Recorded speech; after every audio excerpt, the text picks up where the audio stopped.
Ciao amici di YouTube, sono Vincenzo, benvenuti anche questo sabato sul mio canale nel mio piccolo laboratorio. Saldatura della plastica con questi piccoli insetti.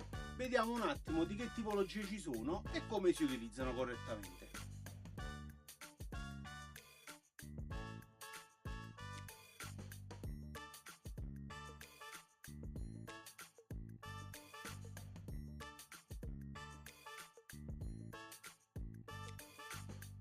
Innanzitutto volevo ringraziare Salvatore per averci messo a disposizione il suo kit della pistola termica con tutti i relativi inserti. Ora vi dico velocemente cosa troverete in questo kit che vi lascerò in descrizione, dopodiché vi farò vedere come si utilizza.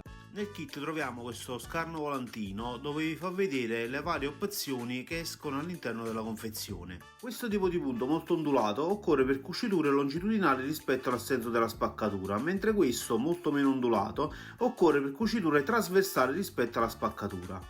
Abbiamo questo tipo di punti dedicati agli angoli chiusi e quest'altro tipo a forma di W dedicato agli angoli esterni aperti. Per ogni tipologia avremo un box di 100 punti e avremo a disposizione 4 box con i vari tipi.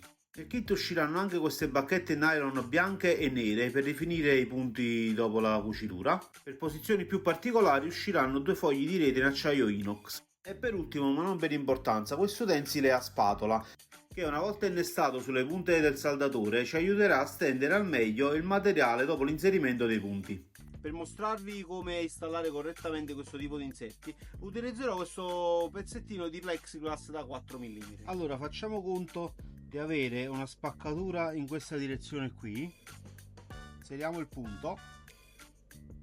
Scusate il rumore, ma ho la ventola accesa perché questa roba puzza. Questo tipo di punto ondulato verrà inserito nel senso longitudinale del taglio. Lo spessore c'è, il punto deve arrivare al centro della plastica, dopodiché dobbiamo imprimergli una certa torsione per fare in modo che il punto si anneghi perfettamente all'interno della plastica. Il punto incandescente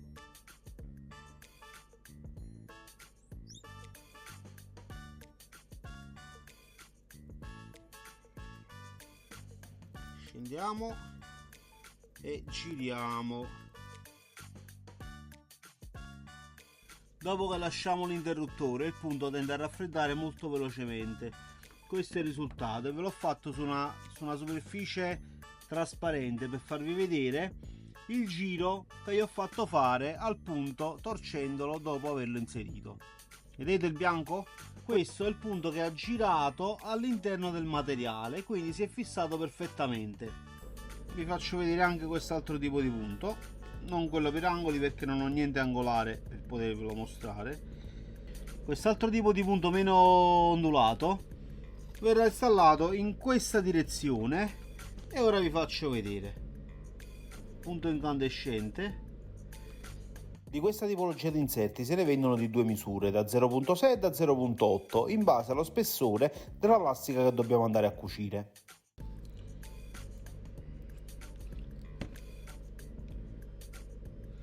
Vedete? Anche qui ha lasciato il bianco sotto e sopra, quindi significa che il punto ha girato e quindi si è annegato perfettamente all'interno del materiale. Ora con una tronchese vado a staccare quanto più sotto possibile i puntalini, vado a dare una veloce levigata in modo che i punti metallici non mi diano fastidio sulla finitura che andrò a fare. Il punto entrato è perfettamente chiuso sulla superficie.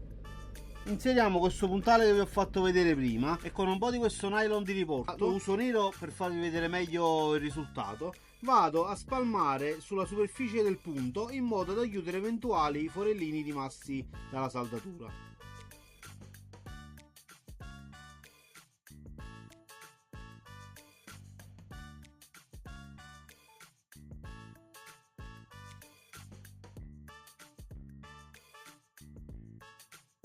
Una volta fatta la passata con il nylon caldo, e per questo scopo possiamo usare anche le fascette, queste qui per gli elettricisti, vado a dare un'altra levigata e vi faccio vedere il risultato finale.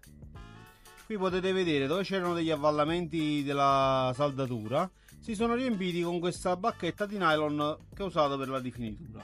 Quindi, tenendo presente che per la maggior parte delle volte questa attività verrà fatta su scocche di motorini rotte, su paraurti di auto, questa è solo la prima parte del trattamento, perché su queste zone andranno applicati stucco anche 2 mani, primer e vernice. Quindi tutte queste rigoture che adesso vediamo, dovute anche al materiale sciolto, man mano andranno completamente via. Lo stesso procedimento si fa con la rete, questa in acciaio inox, andando a sciogliere man mano la superficie sotto e facendola riportare attraverso i forellini nella parte superiore, annegando completamente, come in questo caso, la rete metallica all'interno della plastica. Anche con quest'altra tipologia di saldatura seguiranno sempre stuccatura e levigatura, anche più fasi. Quindi non vi preoccupate se spatolando con questo utensile caldo andrete a creare un po' di avvallamento sulla superficie.